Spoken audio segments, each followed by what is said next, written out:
Hey everyone, it's Sharon and Hampton. Hey folks, good evening everybody. Yes, you can kind of see us a little height challenge tonight because the second of our 3 chairs that we have on here broke. And I refuse to believe it's because my behinds have gotten enlarged. I just think it's a defect in the chair. What you think? The second one? Okay. Who broke the other one? I did. No, your butt ain't too big. Oh. So anyway, we're gonna buy some more chairs. I'm sitting on the stool. Ham's sitting in one of the other chairs. The last survivor of the ones. Anyway, I don't understand how your 275 pounds doesn't break the chair and mine does. I don't weigh 275. Okay. Anyhow, today we're gonna do 2 things today. First, we're going to talk about our story time today. Talking about minimum wage. Y'all remember when you used to make minimum wage? Mm-hmm. Yeah. And the second thing is I'm going to tell you about our next series that we're going to do, a relationship series. I'm so excited about this. And it's something that Hamp and I had talked about before. I think we talked about it on our way back from South Carolina. We talked about it, but we're getting ready to go through it this time. Right? Yes. Yeah. So we'll tell you more about that later. So, but I just wanted to give you this. I was, you want to pray first? Yeah, let's pray. Okay. Lord God, we give you thanks for this opportunity to once again be on this platform, Lord, to share with our family and friends on how you have blessed us and been in our lives and helped us to be where we are this day. We thank you, dear God. In Jesus' name we're praying. Amen. Amen. I got something with her. Was the meatloaf good tonight? Oh, yes. It was good? Yes. Everything was good. I was a little disappointed. I couldn't get a seconds on that broccoli and potato. Oh, that was good too, wasn't it? Yeah. Yeah. Well, you got to keep your sugar down. Yeah. I know, honey. So anyway, and hey, praise report, Hamp lost 6 pounds this week. Wow. You probably got them all back after eating 3 pounds of grapes tonight. Okay. Hamp and I, we love country western music. Yes. Not the old time twang stuff. No, not that Patsy Cline and all that kind of stuff. No. We like the new stuff. The new country. Because if you listen to the words, they're telling a story. Mm-hmm. And when we're driving down the road, especially when we're driving, it makes it so much. You just laugh about things like that. It really is good. I had to open it because I'm getting hot in here. Well, that window ain't open. No, it's not, honey. You want the AC on? It'd be quicker to do that one. No, because then it would pick it up in the microphone. Oh, okay. I'm sorry, y'all. Wow. Okay. All right. Anyway, we found country western music. Besides listening to Sirius Radio, and we have the soul, the channel 49. What is it called? Channel 49, the soul. Oldies. It's not oldies but goodies. It's not oldies but goodies. That's what they play. Yeah. I forgot. But anyway, Soul Town is good. Mm-hmm. And we listen to Soul Town, and then we go to a country western station, the modern country western. Yes. Mm-hmm. And it really is good traveling music. It is. Because they'll have you laughing about the lyrics of the song, and you can relate to it. Yes. Really. Okay. And this song that I heard this song. I don't know where we were going. We were coming from the doctor or something, and it was we had on the country western station, and it's the song is by Blake Shelton, and it's called Minimum Wage. I'm just going to read you one. It's got a lot of lyrics to it. Oh, can y'all see this? They can't see that. They can't see that? No. All those lyrics, and then on the back is some more lyrics. But anyway, it's a really nice song. It's fun. And I'm just going to read you this one One verse. It says, you can make a 6-pack on the carpet taste like $1 million bill. 6-pack of beer. Tastes like $1 million bill. You can make a 1-bedroom apartment feel like a house up on the hill. You can make my truck out in the driveway roll like a cleaned up Cadillac.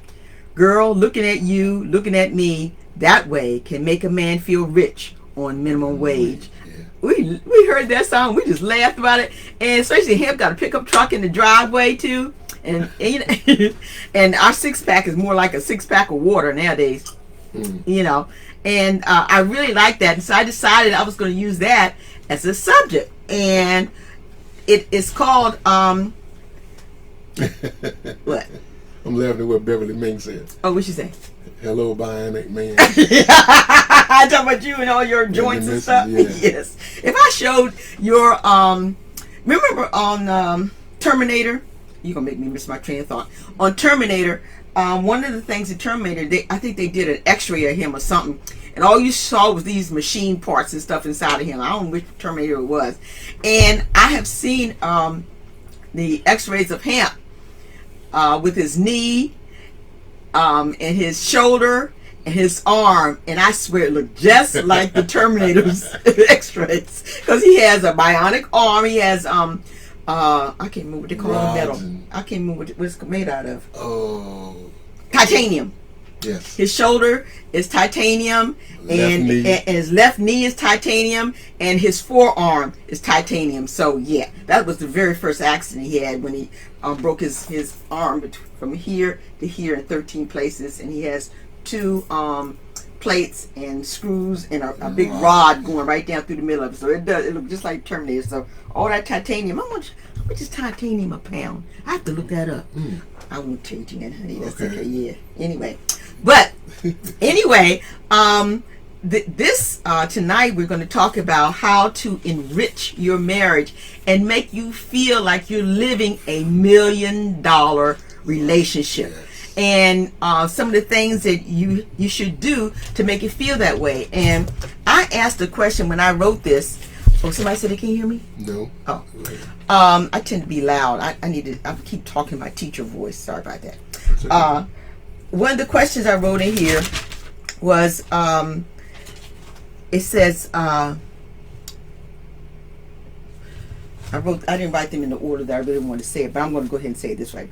How can you enrich our relationship and make me feel rich in our relationship? How can you make me feel like a millionaire in our relationship? How can you make me? What can you do to make me feel like a millionaire? Well, one of the ways I do make sure I don't spend any money, because you spend it all, okay? That's one way. Okay. No. But that is true, though. I don't spend that much money. This girl here, whoa. It's in the genes. All of y'all women do that. You don't go shopping. I can't go shopping. Oh, why? You spend it all.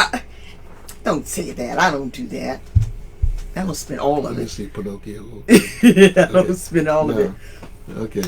Okay. So what can you do to make me feel like a millionaire? I just told you what I do. What? I don't spend anything, so you can spend it all. Okay. Well, I'll tell you how I. How do you feel? I know you say I like to get so and so, and I say yeah, go ahead and get it. You're missing the point. Okay. Okay. The point is, in our relationship, to make me feel like a millionaires in our relationship is to make me feel rich in our relationship, not money rich, but rich in our relationship. Things that you do to make me feel like it's like yeah, like folding the clothes. Yeah, like that picture I had you folding the clothes. What picture? I tell you, he doesn't check. I could put anything on the Facebook page. Hamp never sees. I could put you on there and lift the weights with whatever. He never watches it. But I have a picture of you folding clothes, and you had the one towel, the end in your mouth, and the other end you getting ready to fold up. That's on the thing tonight. Good. See, now if I had done it the way I normally do it, you couldn't have taken it. Oh, naked? Yeah. See that? I'm using all my tools. Okay, so you couldn't have done that. So when he folds the towels, his mouth is his other hand. So he lays it out on the bed and he picks it up and puts it in. So anyway, that's how he folds the towels. Anyway. So I took a picture of him doing that, and so that was in there. Now you can see it after. Half the pictures you take, I never noticed you taking them. I know. Okay. I don't know. Like we went to lunch yesterday, and I must have been saying a blessing or something. Your girlfriend took a picture of me. I didn't realize you were taking the picture. I don't think. That's okay. Doesn't matter. You were doing it anyway. Okay. Yeah. I'm going to show you the picture that I took of you. Oh, I'm sorry. That's not it. Never mind. I'll show it to you later. Okay. Okay. Now, for me, the way to make me feel, or make you feel like a millionaire, is the way I interact with you, the way I treat you, how I give you respect and honor in our relationship, and how I respect your position as head of the household. Now, here we will lost some people on here because, you know, if you in a relationship, remember we talked about way back when, if you don't respect him, somebody got to have the last word in the marriage. Somebody has to be able to say, you know, this is what we're going to do, and that other person needs to say, okay. Now, if it's me, then fine. But in our house, Hampton is the head of the house. Now, you all know me. It's gonna have, when it goes down, I don't go down without a fight. You know, I don't go down without a fight. But I know at some point he has to have the final say. Somebody does, and I'd rather be him, because if somebody got to be wrong, I'd rather be him than me.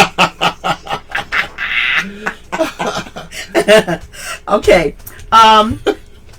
Was there any time in our marriage when you felt like a pauper in our relationship? I think when we first got married, yeah, we were living in an apartment. I didn't care for that. Okay, it wasn't. Again, we're not talking about money. I wasn't talking about money either. Okay. I just didn't like the way. I didn't feel like I feel now about our relationship. Okay. Okay. I was wondering when I made a mistake or something. Okay. All right. Really, Hampton? Oh yeah. Oh yeah. my. When we were in the apartment, man, I was ready to leave out there, jump that road run and go and not come back. You did run out in that road runner. Every time I turn around, so what did I say now? He's out there. All I can hear is the engine groan. Sometimes I see him leave. Sometimes I just heard the car going out. I said, oh man, what do I do now? You know. Okay, yeah. I understand. Yeah, you got the point. So that was we only had one car, so I didn't go nowhere. That's right. So okay. That's a hard question to ask, and it's a question that we should all ask our partners, our spouse, our girlfriend, boyfriend, whatever. We need to ask them, when is it in our relationship that I have made, or am I still making you feel poor in our relationship? And again, it's not money. You know, are you feeling poor for not lack of money, but lack of respect, lack of empathy, lack of all that? Am I doing that? And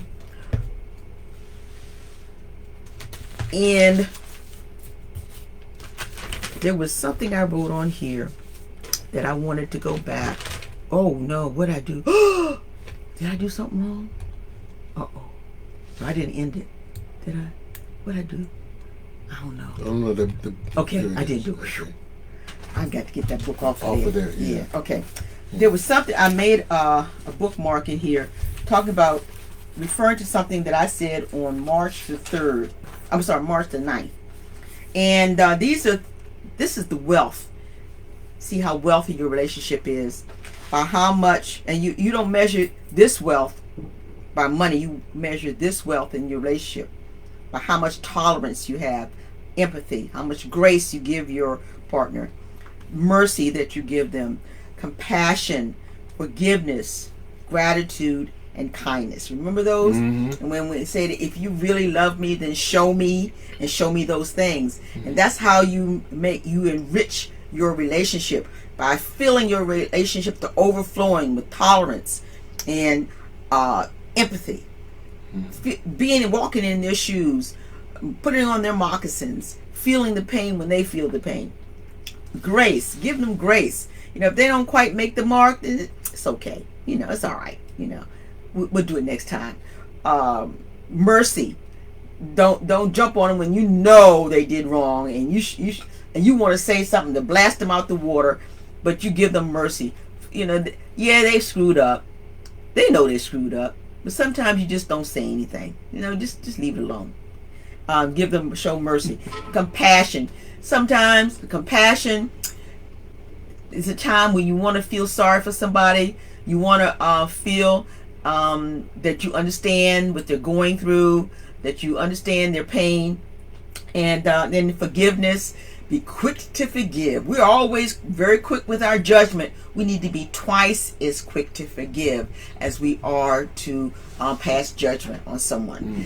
And I'm talking. I say someone, yes, someone, but I'm talking about your spouse or your partner. Gratitude. Oh, it doesn't cost anything. That's the richest thing you can add to your relationship to bolster it is gratitude. Thank you. That was good. And tell me that was good tonight, wasn't it, honey? Yeah, that was good. You know, and I could cook forever. All he did do is tell me he likes it. Yeah. Now that doesn't mean that sometimes he doesn't like it, because there are sometimes. No, there are sometimes I don't like that. You don't like it, and I need him. You don't have to do that one again, baby. Yes. Okay. So I appreciate it, but you ain't gonna do that one again. Okay. So even though there are times when he doesn't like it, you still present it in a way that it doesn't feel like medicine. I don't know. I'm old enough to remember that you did not leave the house in the morning. I don't know if your grandmother did or not, but we didn't leave the house in the morning unless we had a dose of castor oil.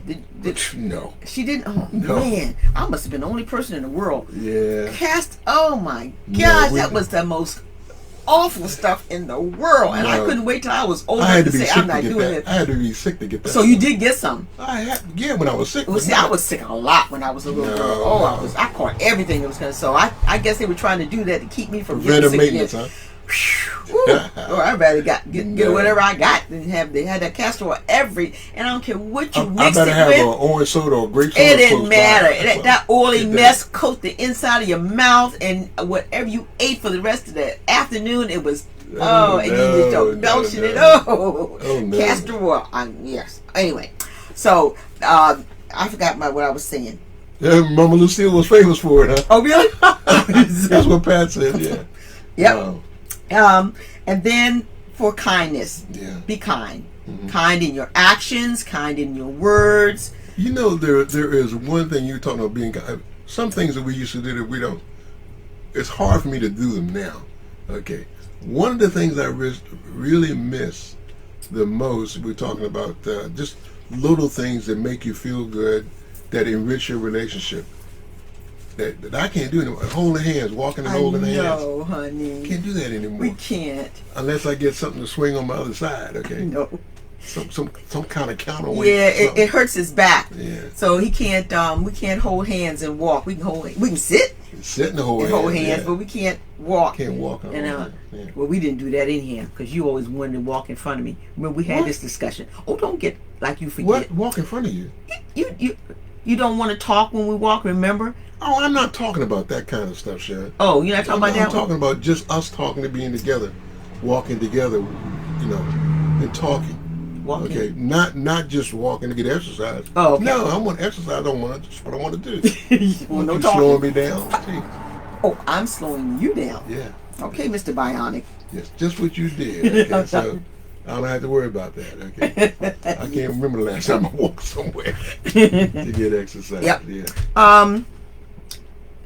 Why? Let me see. Why? Oh, I see why in that blue. No, that's something else. I'm sorry, that's the wrong page. Okay. Minimum wage. There you go. Minimum wage. And I read minimum wage. Did I read that already? Yes, I did that. Yes, I did. Okay. If you are really wealthy and decide to live a life of ostentation, you put on a very obvious display of your cars, your jewelry, and clothes, etc. So if you come into we always role play, talk about what we would do. We hear somebody winning $850 million or $1 billion, $1.5 billion. Go down in South Carolina, we would hear about all these people winning over $1 billion and stuff like that. We all role play. Number one, we said y'all would never know it because we would never tell nobody, and we wouldn't buy nothing new. We would just sit on it. We wouldn't tell nobody. So that's what we say. And then, but some people, when they do this, and Hint was telling me the other day how people win. Yesterday. 5 years after they win, they broke. They broke. Worse off than they were before they had the money. Right, in debt. Yes. Yeah. So, and so we were talking about how they live and buy new cars, new houses. They buy stuff and airplanes and stuff for their friends and stuff. Go on these big vacations, and next thing you know, they don't have no more money.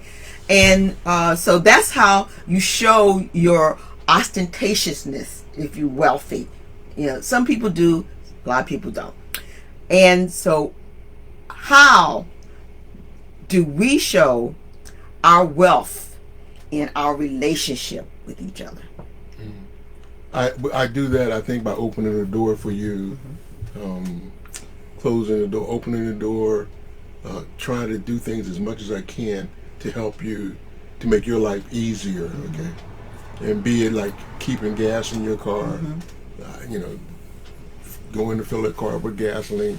I take care of the maintenance of your vehicle, so you don't have to worry about that. Make sure tires are aired up and all that kind of stuff. Things like that, okay? You know some other ways you do it? What other ways? You sweep the floor. Oh. He vacuums. Oh, yeah. He folds the clothes. Yes. He does dishes. Yes. Yeah. You make that bar kind of high. I cook when I can. Yeah. Okay. I still like to do that. Yes, okay. he does. Yeah. He does grill real good because I can put it on there and he can handle that with the tongs or fork or something like that. So I can do eggs, but trying to get them out that pan, boy, sometimes. If it's not one of those pans where stuff slides out. And it slide out. If I use one of those other ones, boy, whoa, help me. Yeah. It's important, and I know, and we're going to be going through some of that in our next series that starts next Thursday. So next Thursday, and I had discussed it with Hamp. Like I said, we had talked about doing that over the last several months, and because we've done at least 2 or 3 different seminars for other places on caregivers, and Hamp was. We did one for the government here recently. Yeah, for Congress. They called us and we did a. Actually, it was only one congressman there, but they said since it was a congressman there, it's for Congress. But he was supposed to take it back. He was supposed to take it back. Yeah. Anyway, it was really interesting with the questions that they asked us, and one of the things that I didn't realize was the fact that Sharon has to do a lot of things for me that I can't do.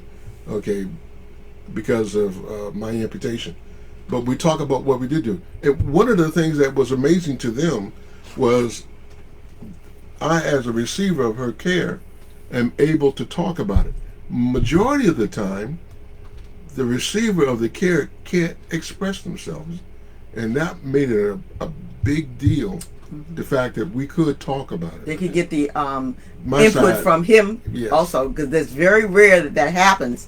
Where a lot of times when you have the spouse as a caregiver, then they are caregiver for their spouse. It could be because severe illness, stroke, where they're may be impaired mentally, or it may have they may not be impaired mentally, but it may have affected their speech and they can't really convey what they're thinking, or they may have dementia, Alzheimer's, things like that. So Hamp and I are in a unique relationship that way. However, as we find ourselves getting older and older, we start to enter into another season of caregiving. And where both our bodies are starting to break down. I have aches and pains, and Hamp has more. He's never go away. I take a couple of Tylenol, and mine are gone the next morning. But he can take all the Tylenol he wants. He's still gonna be hurting. So I have, when it gets to the point where we can't take care of each other, I have requested that a young girl be found to help me. Okay. Sharon asked me, "Do you want a guy?" No. I do not want a guy putting his hands on me. Okay? But a young girl, yes. I'll take the young lady. Wait, how's she go? Why she gotta be young? Well, I'll take the female, yes. You just want to be female? Yes. I told you already. Yeah, she gonna be on a walker. A female on a walker. Yes. No, she'll be, no. No, I've already talked, like I think I said that before. I've already talked to the nurse that I'm gonna hire for Hampton, and we've talked about it. She lives nearby, and we've already discussed it. And she was an Army nurse, and Hamp met her, and he approved, and she approved. She met him, and she approved. So that, and I get down on my knees to wash, all the way down, and Hamp got to help me up with his soapy hands because I can't get up. So, but there are some.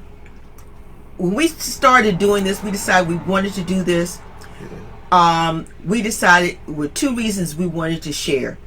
One, to help other couples. I'm talking about the caregiving part. Yeah. And other, to help ourselves by acknowledging what's happening in our relationship. And by doing that, we have a choice. We can share it. Because as those of the women out there, we know when we talk it over, we got a problem. We talk it over with our girlfriend 2-3 times over again, and let us say it over and over and over again.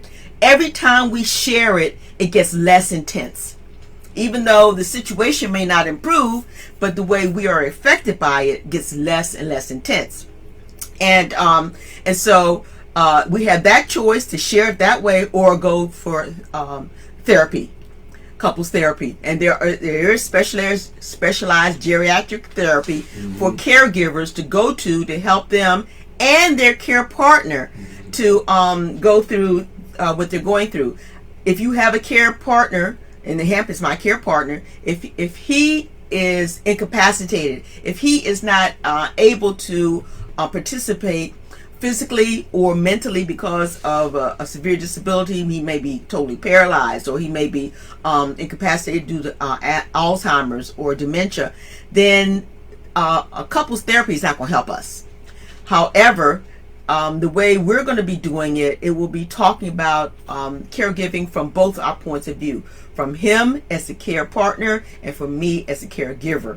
And so you'll get both sides of this. And I've already started researching this, and the statistics I found were so disheartening.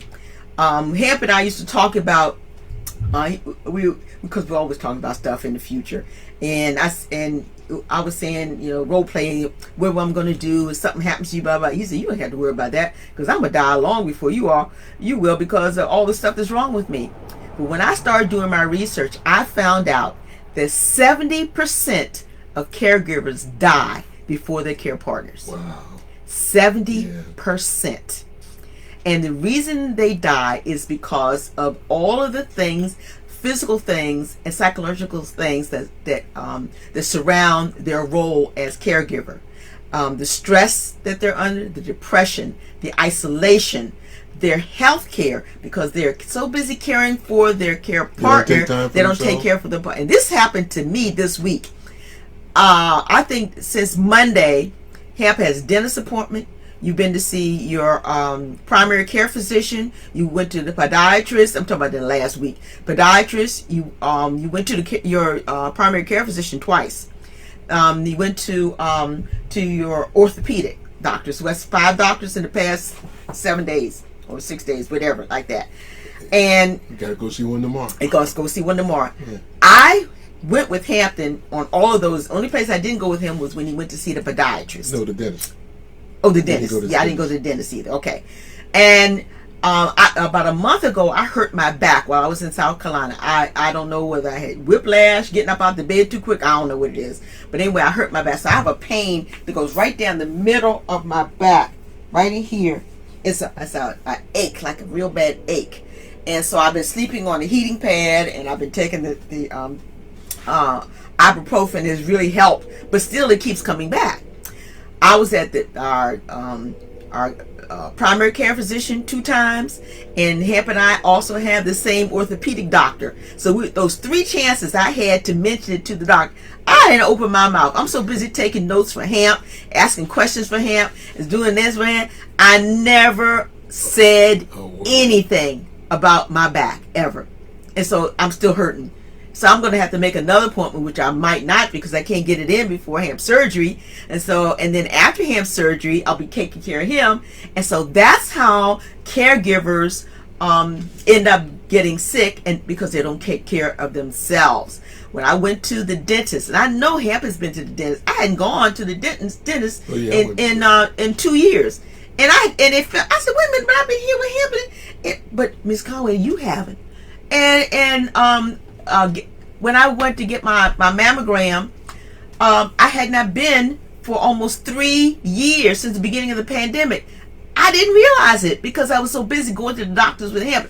When I realized I hadn't been out, because I was always right there, and it scared me. It really scared me. So caregivers, we're going to share our insights, how to do this, how to keep on top of these things, how to not lose your social contacts, because every one of you who is involved in a relationship, a committed relationship, is going to be either a care partner or a caregiver or both at the same time. Some of the seminars I was in, one lady, her husband was 80 something and she's 85, and she's hurting as bad as he is. The only difference is she can walk on a walker and he can't.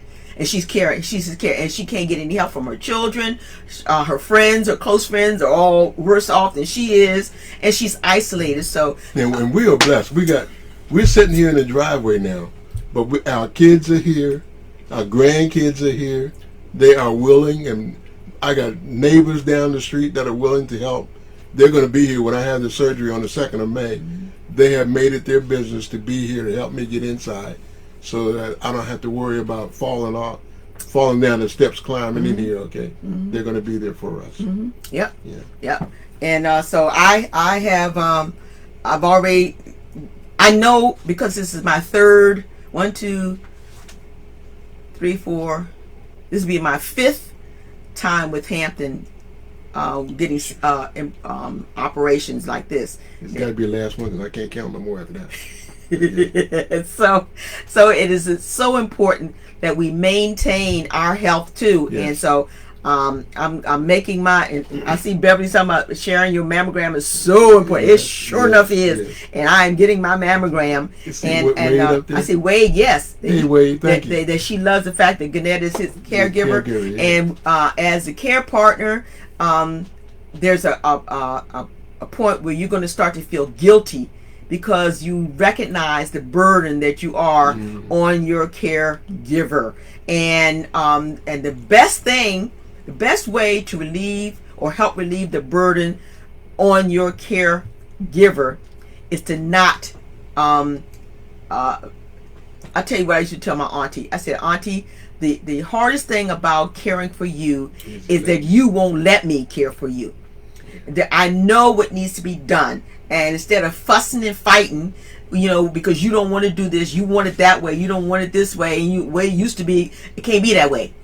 And so, and the hardest thing about caring for Hampton is shaving his head, because he wants to tell me how to shave his head. Look, I'm shaving the head. You got one hand, you can't shave your head. I'm shaving the head. Leave it alone. Let me shave the way I want to, because bottom line is, when it finished, he don't have no hair on it.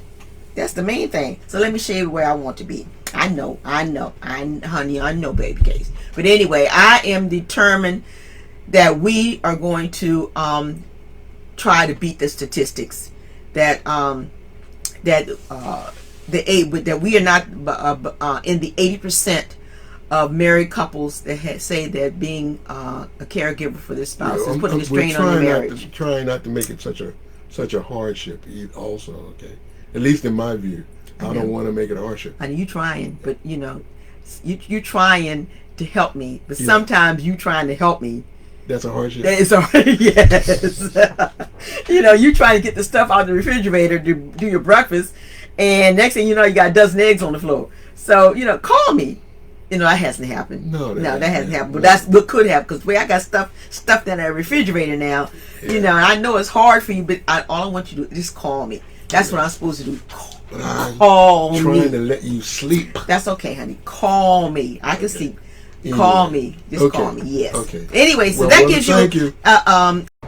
In Jesus' name we're praying. Amen. Amen. I'm gonna have my school next week, so I can be down there with you. Hey. Yeah. All right. Okay. All right. On me. Okay, bye. And don't forget to listen to the video. I'll put the link in the description so that when it clicks off, you'll be able to see that video. It's real fun. It is. Yes. It is a nice song. Good lyrics. Yes. Yeah. Bye-bye, guys. Good night, everybody. Bye-bye. Bye-bye.